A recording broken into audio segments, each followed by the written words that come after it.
Here's a question from Jimmy Landry. Jimmy says, a topic I'd like to hear about is how to find specific markets that jump in value, and by that I'm assuming he means jump in equity, jump in the market value. So places where we've seen in the past, like Phoenix or Los Angeles or San Francisco.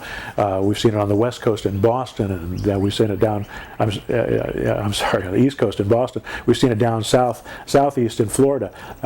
Great markets and great markets to get into, but when they get saturated, they're not such great markets to be in anymore. So you want to make sure you're in a good market when you buy. Now, you can be in other markets that don't jump, like Indiana, which is where I'm at right now. And we see a 2, 3, 4% value appreciation every year. So we're not going to see the instability that these other places have, but we're also not going to see the incredible increase in value.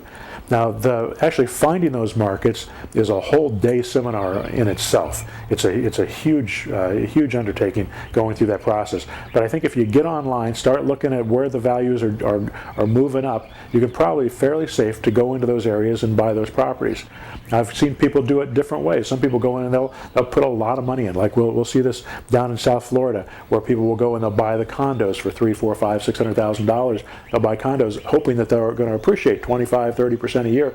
They've had 40% appreciation down in South Florida in some parts down there. So it can be very exciting. But you can get stuck with those properties too, and it takes them 2 years to build some of those condos. So if you buy pre-construction and the values go up, and then you hit a downturn in the market before your property is available for sale, and then you try to turn around and sell it, you could be stuck, especially if you've got your own money and your own credit in it. So my overall advice to you is, if you're looking for markets that jump, find deals that you can do without the money and without the credit, just the way that I teach, and you're going to be a lot better off. That way, if they don't jump the way you want them to jump, you're not going to be hurt. Good luck.